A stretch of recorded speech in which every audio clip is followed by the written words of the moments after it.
মা, আমাদেরকে এখন এখানেই থাকতে হবে, এই গাছের মধ্যে। যেমন হোক করে কয়েকটা দিন এখানেই কাটিয়ে ফেলি। আর তা না হলে আমাদেরকে আর কেউ তো নিজেদের বাড়িতে আশ্রয় দেবে না, কারণ এখন আমরা কাউকে 2 মাসের ভাড়া দিতে পারবো না। আর এখন ভাড়া বাড়িতে ওঠা মানেই আমাদেরকে 2 মাসের ভাড়া অ্যাডভান্স দিতে হবে। হ্যাঁ বৌমা, তুমি ঠিকই বলেছো, সেটাই তো আমিও ভাবছি। এই গাছের ভেতর থাকা ছাড়া আর কোনো উপায় নেই। আর মিমি, রিঙ্কি, তোরা 2 বোনে সোয়েটার চাদর যা আছে গায়ে জড়িয়ে নে, কারণ এখানে খুব ঠান্ডা। আর এই গাছের মধ্যে থাকলে তোদের কিন্তু আরো ঠান্ডা লেগে যাবে। হ্যাঁ ঠাম্মি, আমি সোয়েটার পরেছি, চাদরও জড়িয়ে নিয়েছি। দেখো, আমি তো মায়ের চাদরটা নিয়েছি, আর মা তো থরথর করে কাঁপছে। মা, তুমি বরং আমার চাদরটা নিয়ে নাও, কারণ ওই বাড়ির মালিক তো আমাদেরকে কিছুই নিয়ে আসতে দিল না। আর এখন ঠান্ডার মধ্যে আমাদেরকে কাঁপতে হচ্ছে। তা না হলে আমাদের বাড়িতে তো কত কিছু ছিল, আর আমরা যদি ওই জিনিসগুলো নিয়ে আসতে পারতাম তাহলে এখন আমাদেরকে ঠান্ডার মধ্যে কষ্ট পেতে হতো না। হ্যাঁ রে মা, তোরা ঠিকই বলেছিস, কিন্তু কি করব বল? ওই জিনিসগুলো তোর বাবার ছিল ঠিকই, কিন্তু বাড়ির মালিক জোর জবরদস্তি করে আমাদেরকে বাড়ি থেকে তাড়িয়ে দিল, আর আমাদের সব জিনিস নিয়ে নিল। আমাদের ওই বাড়িতে যা যা ছিল আমাদেরকে হাত পর্যন্ত দিতে দিল না। আর আমাদের তো কিছু বলারও নেই। আমরা যদি এখন ঝগড়া করতে যাই তাহলে তোর বাবাকে ওরা পুলিশের ভয় দেখাবে, আর আমিও সব পুলিশের ঝামেলাতে পড়তে চাই না। তুমি কি ভাবছো আমাকে পুলিশের ভয় দেখাবে আমি ভয় পেয়ে যাব? আরে বাবা, তুমি জানো না আমি যেখানে কাজে যাই ওরা অনেক ভালো, আর আমাকে সাহায্য করার জন্য ওরা এগিয়েও আসবে। আমি যদি একবার ওদের কাছে সাহায্য চাইতে যাই তাহলে ওরা নিশ্চয়ই আমাকে সাহায্য করবে। থাক, তোমাকে আর কোনো কথা বলতে হবে না। আজকে তোমার জন্যই তো আমাদেরকে এই দিনটা দেখতে হচ্ছে। তুমি যদি আমাদের জন্য একটা ভালো বাড়ি তৈরি করতে পারতে তাহলে মাকে নিয়ে আর আমার 2 ছোট ছোট বাচ্চাকে নিয়ে এভাবে গাছের ভেতরে থাকতে হতো না। এখন এটাই আমাদের একমাত্র সম্বল। আসলে অনিন্দিতা এবং তার পরিবার যেখানে দাঁড়িয়ে ছিল সেখানে প্রায় 3-4টে গাছ ছিল, আর সেই গাছের গুড়িগুলো একেবারেই ফাঁকা ছিল, আর সেই গুড়ির ভেতরে সহজেই ঢোকা যায়। তাই জন্য অনিন্দিতা এবং তার পরিবার সেখানেই থাকবে বলে ঠিক করে, কারণ তারা কোনো রকম ভাড়া বাড়ি খুঁজে পায় না। এভাবেই দেখতে দেখতে কিছুদিন কাটে। একদিন মিমি এবং রিঙ্কি 2 বোন যখন খেলাধুলা করে এমন সময় কিছু প্রতিবেশীর বাচ্চারা সেখানে আসে। এই দেখ রূপম, রিঙ্কি আর মিমিকে দেখ, ওরা 2 বোন এখানে গাছের মধ্যে থাকে। জানিস ওদের কাছে থাকার মতো কোনো বাড়ি নেই, আমাদের তো কত বড় বাড়ি আছে। আর আমরা এই ঠান্ডার মধ্যে হিটারে গরম কম্বলের মধ্যে আরাম করে ঘুমাই, কিন্তু এই গরিব ভিখারিগুলোকে দেখ ঠান্ডার মধ্যে কষ্ট করে গাছের ভেতর থাকে। এই রূপা, তুই আমাকে এভাবে বলছিস কেন? আমরা কি ভিখারি? আমার বাবা অনেক বড় লোক, তোর বাবার থেকেও অনেক বড় লোক, আর তুই আমাদেরকে এখন ভিখারি বলছিস? তারা এমন মারবো একেবারে মেরে মাথা ফাটিয়ে দেব। এই মিমি, তুই ওদেরকে মারধর করতে যাস না।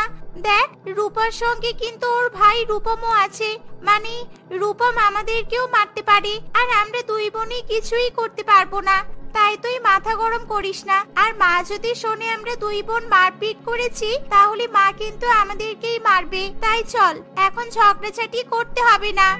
তোরা একবার আমার বোনের গায়ে হাত দিয়ে দেখ, তারপর আমিও তোদেরকে মজা বোঝাবো। ভিখারিকে ভিখারি বলেছে সেটাও দোষ। আমি আমার বাবাকে ডেকেই এখানে সব গাছগুলো কেটে দিতে বলবো, যাতে তোরা এখানে কোনোভাবেই গাছের ভেতরে আর থাকতে না পারিস। এই দাদা, ওরা গাছের ভেতরে থাকবে না তো কোথায় যাবে? কারণ ওদের কাছে তো টাকাও নেই, বাড়ি ভাড়াও নেই। আমার মনে হয় কিছু টাকা এদের মুখে ছুঁড়ে মারা দরকার, যাতে করে ওরা কিছু খাবার খেতে পারে। কিরে মিমি, রিঙ্কি, তোদের কাছে তো মনে হচ্ছে টাকা পয়সা কিছুই নেই, তাই তো? এভাবে রূপা এবং তার ভাই রূপম রিঙ্কি এবং মিমিকে অপমান করে, আর যার ফলে রিঙ্কি এবং মিমির প্রচন্ড পরিমাণে খারাপ লাগে। আর ঠিক এমন সময় সেখানে রিঙ্কি এবং মিমির মা চলে আসে, আর যা দেখে রূপা এবং রূপম তাড়াতাড়ি করে সেখান থেকে চলে যায়। তোরা সবসময় কেন লোকের কথাই কান দিস? তোরা কি জানিস না ওরা কত বড় লোক, আর ওদের কাছে অনেক টাকা পয়সা আছে? ওরা আমাদেরকে নিয়ে সবসময় মজা করে, এমনকি ওর বাবা মাও আমাদেরকে অপমান করে, সবসময় আমাদেরকে গরিব ভিখারি বলে ডাকে। আর তোদেরকেও তো সবসময় বলেছি যে তোরা 2 বোনে ওদের কথাই কান দিবি না, ওরা এরকমই। মা, ওরা তো আমাদেরকে রাগাচ্ছিল, তুমি কি শুনতে পেয়েছো? দেখতে পাচ্ছিলে না তুমি? ওরা আমাদেরকে কি উল্টোপাল্টা কথা বলছিল, আমরা নাকি গরিব ভিখারি, আমাদের কাছে খাবার খাওয়ার মতো টাকা নেই। এইটা কি সত্যি মা? আমরা সত্যি গরিব হয়ে গেছি, তাই জন্য আমরা এই গাছের মধ্যে থাকছি, বলো না মা? মা তুমি চুপ করে গেলে কেন? তুমি বলো কি হয়েছে, আর আমরা কেন এখানে থাকছি? বাড়ির মালিক আমাদেরকে কেন বাড়ি থেকে তাড়িয়ে দিল? আমরা তো স্কুলে ছিলাম, তাই আমরা কিছু জানতে পারিনি। তুমি এখন আমাদেরকে বলো, বাড়ির মালিক কেন আমাদেরকে বাড়ি থেকে তাড়িয়ে দিল? মিমি এবং রিঙ্কির কথা শুনি অনিন্দিতা আসল ঘটনা বলতে বাধ্য হয়। আসলে বাড়ির মালিক কয়েক মাস আগেই বাড়ি ভাড়া বাড়িয়ে দেয়, আর যার ফলে অখিলেশ কোনো মতে সেই ভাড়া দিতে পারে না। আর অখিলেশ প্রায় 5-6 মাসের ভাড়া দিতে পারে না, কারণ অখিলেশ এক ফ্যাক্টরিতে কাজ করত, আর সেখান থেকে সে খুব বেশি টাকা মাহিনা পেত না, যার ফলে সে 5-6 মাসের বাড়ি ভাড়া দিতে পারেনি। আর যেহেতু অখিলেশের নিজস্ব কোনো বাড়ি ছিল না, তাই তাদেরকে কষ্ট করে বাড়ি ভাড়া নিয়েই থাকতে হয়। আর যেহেতু অখিলেশ এক ফ্যাক্টরিতে কাজ করত, আর সে সেখান থেকে খুব বেশি টাকা মাহিনা পেত না, তাই সে চাইলেও 6 মাসের বাড়ি ভাড়া কিছুতেই দিতে পারে না, যার ফলে বাড়ির মালিক রেগে গিয়ে তাদেরকে বাড়ি থেকে তাড়িয়ে দেয়। আর এখন তারা কোনো আশ্রয় খুঁজে না পেয়ে তাদেরকে গাছের মধ্যে আশ্রয় নিতে হয়। মায়ের মুখে এমন কথা শুনে মিমি এবং রিঙ্কি দুই বোনের খুবই খারাপ লাগে। এভাবেই দেখতে দেখতে কিছুদিন কাটে, আর একদিন কমলা দেবী তার বৌমাকে বলে, বৌমা আর কতদিন আমরা এখানে থাকবো? এবার তো আমার বাড়ির কথা খুব মনে পড়ছে। মনে হচ্ছে একটু বাড়িতে গিয়ে আরাম করে ঘুমাই। এখানে আমার ঠিক মতো ঘুম হয় না, আমার ভীষণ ঠান্ডা লাগে, আর তার উপর এখানে অনেক মশা, আমাকে তো সারা রাত ধরে মশা কামড়ায়। আমি তো সবকিছুই বুঝতে পারছি মা, কারণ আপনার সঙ্গে যা যা ঘটছে সব আমার সঙ্গেও ঘটছে। আর এখন আমরা কোথায় যাব বলুন তো? অখিলেশ তো কোনো কাজেরও সন্ধান পাচ্ছে না, তার উপর আবার ফ্যাক্টরিতেও যেতে পারছে না। এই ঠান্ডার মধ্যে আমি যদি অখিলেশকে কাজে যাওয়ার জন্য জোর করি, তাহলে ও রেগে যাবে, কারণ ঠান্ডার মধ্যে অখিলেশ কোথাও বেরোতে চায় না। ঠিক আছে, আমি বরং একবার অখিলেশকে বলি ও কি বলতে চায়, কারণ ও যদি কোনো কাজ না করে তাহলে আমাদেরকে এবার না খেয়ে থাকতে হবে। ওকে তোর 2 মেয়ের কথা অন্তত ভাবতে হবে। আজকে আসুক অখিলেশ বাড়িতে, আমি ওকে ভালো করে বুঝিয়ে বলবো। কিন্তু মা, আপনি যাই বলুন না কেন, এই বাড়িতে থাকতে আমার কিন্তু খুব ভালো লাগছে। এখানে মশার কামড় আছে, ঠান্ডা আছে ঠিকই, কিন্তু এরকম গাছের মধ্যে তো আমরা কখনোই থাকতে পারি না, তাই না? তাই আমরা যখন এভাবে গাছের মধ্যে থাকার সুযোগ পেয়েছি, তাই আমি এই দিনগুলোকে উপভোগ করতে চাই। আমি আরো কিছুদিন এই গাছের মধ্যে আপনাদের সবাইকে নিয়ে থাকতে চাই। মা, তুমি জানো তুমি কি বলছো? বাবা যদি এই কথা শোনে তাহলে বাবা রেগে যাবে, কারণ বাবাকে তো তুমি নতুন বাড়ি করে মাথা খারাপ করে দিয়েছো, আর এখন আবার তুমিই বলছো তুমি এই গাছের ঘরে থাকতে চাও। আসলে অনিন্দিতা এবং তার পরিবার সেই গাছের ঘরে খুব একটা কষ্টে ছিল না। তারা দুবেলা কোনো রকমে খেয়ে দিয়ে বেশ হাসি খুশি দিন কাটায়, কিন্তু তবুও কমলা দেবী তার ছেলে বৌমা এবং নাতি নাতনির কথা ভেবে কোনো মতে সেই গাছের ঘরে থাকতে চায় না। আর সেদিন যখন অখিলেশ ফিরে আসে, কমলা দেবী অখিলেশকে নতুন বাড়ির সন্ধান করতে বলে, আর যার ফলে অখিলেশ নতুন ভাড়া বাড়ির খোঁজ করতে শুরু করে।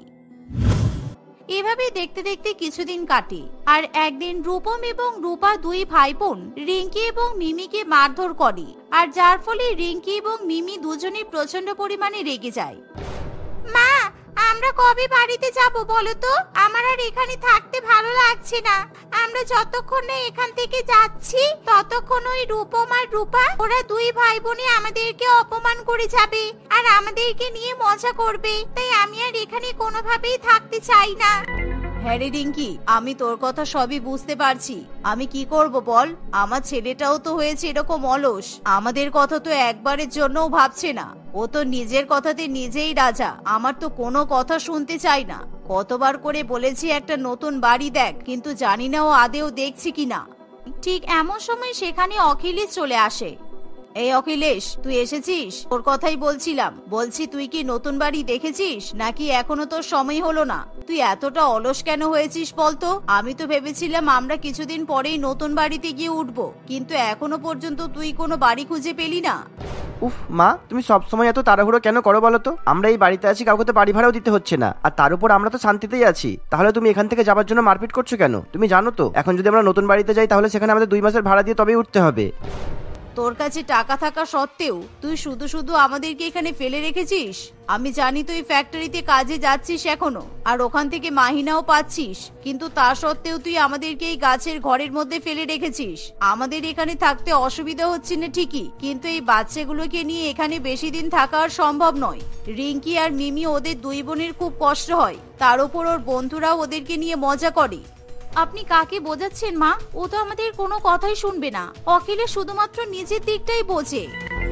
এভাবে অনিন্দিতা রাগের চোটে অখিলেশকে উল্টোপাল্টা কথা বলে, কারণ অনিন্দিতা খুব ভালো করেই জানে তার স্বামী প্রচন্ড পরিমাণে অলস, আর সে ফ্যাক্টরি থেকে মাহিনা পাওয়া সত্ত্বেও একটা টাকাও খরচ করতে চাইতো না, যার ফলে আজকে তাদেরকে এভাবে গাছের মধ্যে দিন কাটাতে হয়। আর অখিলেশকে এভাবে অনেকবার বোঝানোর পরও অখিলেশ সেই গাছের ঘর ছেড়ে যেতে চায় না, কারণ সেখানে থাকতে হলে তাদেরকে কোনো রকম বাড়ি ভাড়া দিতে হয় না, আর যার ফলে অখিলেশের টাকা বেঁচে যায়। সেই জন্য অখিলেশ সেখান থেকে অন্য কোথাও যেতে প্রস্তুত হয় না। কিন্তু রিঙ্কি এবং মিমি দুই বোন সবসময় তাদের মা এবং ঠাম্মিকে বিরক্ত করতে থাকে, তারা কিছুতেই সেই গাছের ঘরে থাকতে চায় না। আর এভাবেই কিছুদিন কাটে। একদিন মিমি, রিঙ্কি, তোরা এতদিন ধরে অনেক কষ্ট করেছিস, কিন্তু আর নয়, আমার জন্য তো তোদের অনেক কষ্ট করতে হলো। আমি চাইছি এবার আমরা অন্য ভাড়া বাড়িতে চলে যাব, আর সেখানে আমাকে যত টাকাই ভাড়া দিতে হোক না কেন, আমি তত টাকাই দিয়ে দেবো। কি ব্যাপার অখিলেশ, আজকে হঠাৎ তোমার মতামত এভাবে বদলে গেল কিভাবে? নিশ্চয়ই তোমাকেও কেউ হয়তো অপমান করেছে, তাই না? আমার তো মনে হচ্ছে তোমার ফ্যাক্টরির লোকেরা কিংবা তোমার বন্ধু বান্ধব তোমাকে অপমান করেছে, সেই জন্য আজকে তুমি এমন কথা বলছো। হ্যাঁ অনিন্দিতা, তুমি ঠিকই বলেছো। আজ আমার কিছু বন্ধু বান্ধবরা আমাকে অনেক অপমান করেছে, আর যার জন্য আমারও খুব খারাপ লেগেছে। তাই আমি তখন বুঝতে পারলাম রিঙ্কি আর মিমির প্রতিদিন কতটা খারাপ লাগে, আর শুধুমাত্র আমার জন্যই তো ওদের প্রতিদিন অপমান হতে হচ্ছিল। আমি তো অনেক লোভী, আর তার উপর আবার আমি মায়ের কোনো কথাও শুনি না। কিন্তু মা, তুমি আমাকে ক্ষমা করে দিও। এভাবে অখিলেশ নিজের ভুল বুঝতে পেরে তার পরিবারকে নিয়ে নতুন ভাড়া বাড়িতে গিয়ে ওঠে, আর সেখানে গিয়ে অখিলেশ 2 মাসের ভাড়া অ্যাডভান্স দিয়ে দেয়, যার ফলে অনিন্দিতা এবং তার পরিবার প্রচন্ড পরিমাণে খুশি হয়। তাদেরকে আর কোনো রকম অপমান সহ্য করতে হয় না। এখন তারা নতুন ভাড়া বাড়িতে খুবই হাসি খুশি দিন কাটাতে থাকে।